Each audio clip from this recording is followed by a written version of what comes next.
Ok, vamos agora falar de uma aplicação de processo onde a gente sempre coloca o nome o porquê parei. Então vamos ver o porquê, por exemplo, essa correia transportadora, onde tem 10 motores intertravados entre si, onde o primeiro, se esse primeiro aqui ele é derrubado, todos os outros também eles acabam parando.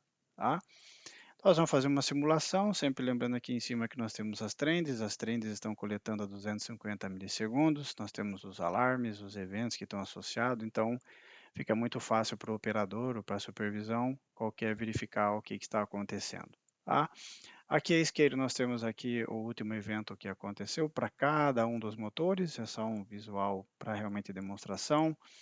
E esses são os objetos aqui mais simples do que os motores, realmente demonstrando como fosse uma correia transportadora. Aqui nós temos um radar, o radar cada ponta do radar está apontando um motor e seu estado, no caso está apontando como estado 1 e o meio seria o 0. Tá? Então vamos agora aqui fazer o exemplo de um trip, na hora que a gente der um trip no motor 1, você tanto apertar o botão ou escrever um aqui, é só escrever um para ficar visual melhor.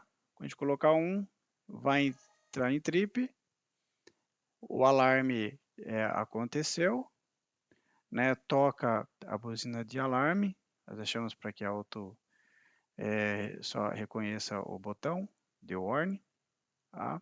Mas é configurável. E aqui automaticamente a gente já consegue identificar visualmente aqui, saber que foi o primeiro que caiu e depois os outros caíram na sequência, assim como, vamos dar uma parada aqui, assim como esse alarme aconteceu. Então, se eu tenho aqui, eu consigo saber quem está true ou quem está false, né? O alarme entrou e já foi reconhecido em seguida automaticamente pela aplicação. Essa é uma configuração que pode ser feita até o operador reconhecer. Então, daqui nós já conseguimos já identificar ou quem foi ou na qual a sequência, ou, né, quem foi o causador visual. E aqui, automaticamente, a gente já consegue já aqui verificar. Então, qualquer um desses daqui já identificou que aqui quem parou foi o 1. Então, exemplo, a gente tem um motor 7, que ele deveria ser entretravado numa parada do, do motor 6. Então, ele fala que o motor 6 aqui indicando o X que está parado, porém está esse cinza claro mostrando quem foi o causador ou a causa-efeito, a causa raiz efetiva se eu tivesse aqui N interlocks que a gente pode colocar nessa aplicação. Essa é uma das formas.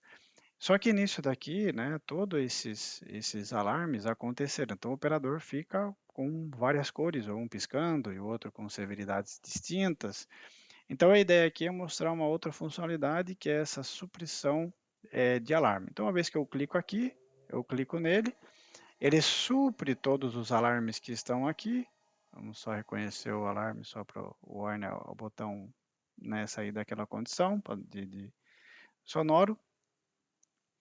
E o que isso significa? Quando eu uso a técnica de supressão de alarme, eu evito que, aqui nesse caso daqui, 9 alarmes aconteçam e somente um fique efetivamente e o operador fala assim, puxa, então é esse aqui efetivamente que é que eu tenho que chegar, reconhecer e partir em condição normal. Aqui quando nós vamos fazer a simulação, volto na condição que não é mais de trip, dou condição de partida para ele e ele consegue partir normalmente o motor e assim sucessivamente o anterior, que seria o 2 aqui, ele também já vai partir com a sequência de O2. Então aqui essa é a forma visual. Tá? Aqui de cima também já mostra aqui que são os 7 alarmes que estão ainda acontecendo, ou não estão suprimidos. Se a gente chegar aqui, a gente pode chegar e ainda manter suprimidos ele, e aí vão ficar todos eles da forma suprimida. Tá? Só o exemplo de mostrar o que é a supressão de alarme. Então aqui nós temos em um historiador, ou seja, em um outro momento, a gente pode fazer a verificação do que aconteceu. Aqui nós temos os eventos que também podem ser criados de outra forma, mas vamos pegar, por exemplo, o que nos interessa aqui, que é esse alarme. Então, esse alarme aqui a gente pode colocar em um filtro, por exemplo, que está dentro de um grupo, e esse grupo aqui é de quem? Bom, esse grupo de alarme, para a gente ter a certeza, Nós estamos indo lá na CPU que ele faz parte. Ele faz parte de um grupo de motor chamado W4 e um grupo de motor chamado G1, grupo G1, não importa o que é o nome. Então, uma vez que eu dou o OK aqui, eu fiz o filtro de tudo o que aconteceu nesse cara. E por ordem de hora, eu consigo identificar aqui quem foi o causador ou a causa raiz. Exemplo aqui, nós temos aqui, então, os eventos do 10, o 10, o 9, e todos eles se referenciam ao motor 0. Por quê? Porque na sequência, né, na sequência de parada, nós colocamos na mensagem que ele consiga verificar o estado do motor 1 e o estado da condição 4.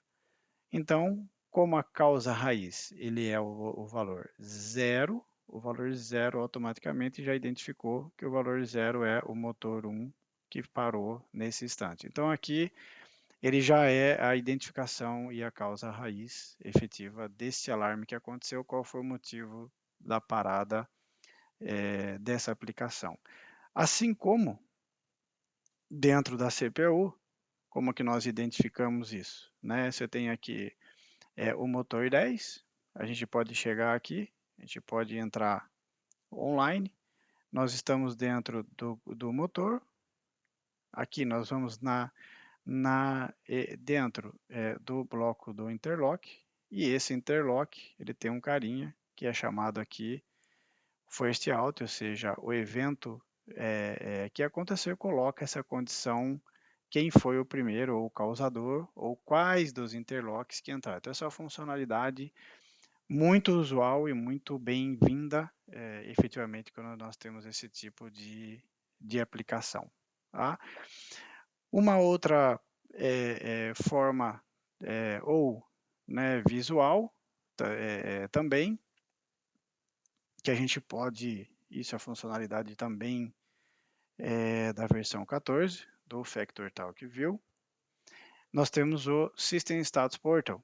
O que é isso daqui? Nós pegamos a aplicação, dentro da aplicação nós entramos na comunicação do Factor Talk Links, ele já nos dá aqui alguns relatórios de alarme, dos top alarmes que aconteceram, por exemplo, hoje, o que mais ou quantos esses alarmes aconteceram efetivamente. Então isso já é uma forma já de orientar quais telas de operação, quais alarmes, né, que fazem parte de grupos de alarme, que são efetivamente que tem que tomar um certo cuidado. Essa mesma forma pode ser feita ou visualizada também via web. Nós estamos aqui via web com a mesma tela de operação e controle. As funções via web não são 100% disponíveis. Isso aqui, por exemplo, é a trend, né? Mas aqui as variáveis de processo ficam em si, inclusive né, toda a parte de o sizing é automaticamente ajustado conforme eu vou abrindo e fechando a tela. Legal? Muito obrigado, abraço.